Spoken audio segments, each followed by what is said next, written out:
אם אתם מאלה שלא מצליחות למצוא בגדים שאתם אוהבים, בשום מקום, זה קורה לי הרבה, אז אולי כדאי לחשוב על הזמנה בעיצוב אישי. שלום אתי. שלום וברכה. מה שלומך? הכל דבש. הזמנה בעיצוב אישי? כן, התאמה בעיצוב אישי. התאמה בעיצוב אישי. כן. זאת אומרת? שהתאמת הבגד לאישה, לא לפי המידה שלה, אלא לפי מבנה הגוף שלה, לפי האישיות שלה, לפי התכונות שלה, לפי האופי שלה. ממש כמו... יש חיבור בין הגוף לנפש. זאת אומרת שאני לא לוקחת בגד מהקולב ואני מראה לך ואני אומרת, תראי, את נולדת בדיוק בשבילך, בשביל זה, אלא אני רואה אותך, אני רואה מה האופי שלך, מה סגנון לבוש שלך, מה הצורך שלך, וכך אני מעצבת לך את הבגד. אז בואי באמת נראה דוגמה קטנה, יש לנו את הדוגמנית, בואי תיכנסי אלינו שנראה אותך, ובואי תסבירי לי על הסמלה של אילנה קצת. אני בדרך כלל עובדת על בגדים לאירועים. אילנה היא אישה שרצתה בגד לחתונה של ביתה, רצתה בגד פשוט, קלאסי, צנוע, בגזרת A, אבל היא רצתה גב מעניין. גב מעניין. גב מעניין. עכשיו, היא רצתה גב מעניין, אבל אישה, בגילנו, לא תלך עם גב כזה באירוע. אז חיפשנו פתרון לבעיה של אילנה. ומצאנו, הגב יפה, אבל הוא מתאים לבחורה בת. חיפשנו פתרון שיתאים לאילנה, והגענו לשקיפות מסוימת, שרואים בבגד קצת מהגב. בדיוק. וזה הפתרון של הבעיה שהייתה לאילנה עם מימוש החלום שלה. היא רצתה בגד בהתאמה אישית. אוקיי. שיהיה לה בדיוק מה שהיא רוצה, והיא קיבלה. יפה מאוד. אילנה, בואי נראה אותך בעוד דגם. אז את מוזמנת להחליף. תסבירי לי, נגיד, עכשיו אני יודעת שיש לי אופי קצת טמפרמנטי. אוקיי. אני נוטה למצבי רוח. יפה. איזה בגד תתאימי לי?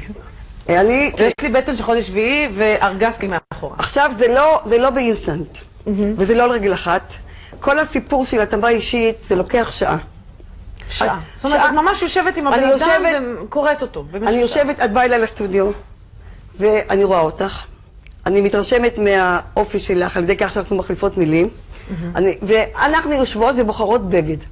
זה לא על רגל אחת וזה לא על 3 דקות. זה לוקח לפחות שעה זמן עד שאנחנו מגיעות לבגד האופטימלי עבורך.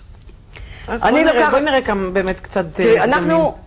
וואה, זה אדום יפה. זה אדום יפה. גם בצבעים, זאת אומרת? בבקשה? גם בצבעים? אני מתאימה לך את הצבע למבנה, לגוון העור שלך, לגוון העיניים. זה גם צבע, זה גם סוג הבד, זה גם מתאים לאופי? זה גם צבע, זה גם סוג הבד, זה גם מבנה הגוף שלך, זה הדבר הכי חשוב. נגיד בחורה שהיא שקטה ומופנמת, איזה היא לא תלך עם אדום. היא לא תלך עם אדום. היא לא תלך עם אדום, היא תרצה בגד פשוט, צנוע, ואני יכולה... עוד בגדים, כן.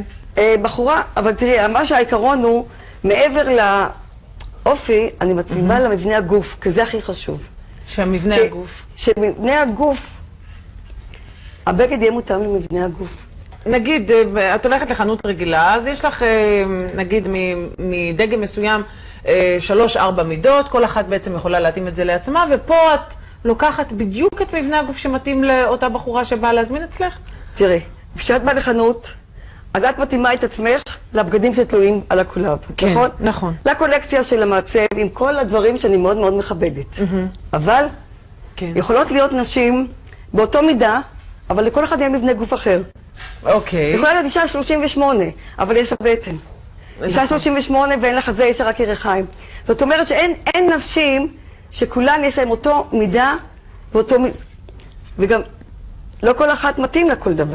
נכון. זאת אומרת שהייחודיות שבי, שאני מתאימה את הבגד בדיוק לך. זאת אומרת, יש מידה 38 עם חזה יותר גדול, נכון. או עם טליה יותר צרה. יש אחת עם חזה רחב וירכיים רחבות. ואת זה אי אפשר לקנות כשאת קונה בגד מוכן. אני מתמקדת בעיקר בשמלות ערב, ואני פותרת בעיה. יש לך צורך, יש לך בעיה, את רוצה להתלבש יפה, אבל הגוף שלך הוא לא 90-60-90. נכון. מה את עושה? האמת היא שכן, בעיה, אבל אני בהחלט... תראי, למשל, אישה, אני יכולה להראות לך דוגמה? האמת היא שכן, האמת היא שאין לנו כל כך הרבה זמן אתי, אבל אני מבינה שעיצוב אישי זה עיצוב אישי, הנה הדוגמנית שלנו חוזרת. אילנה רצתה לא שמלה, יש הרבה נשים שלא רוצות שמלות. מקסים, ולא רוצות שחור. נכון. הן רוצות בגד אז יש להם פתרון. יש להם פתרון. יש להם פתרון, ופתרון אישי. תודה רבה. חבר'ה, אחרי הפרסומות, עליה פלד עונה לשאלות שלכם. אתם מוזמנים להישאר איתנו. אתי, אז מה?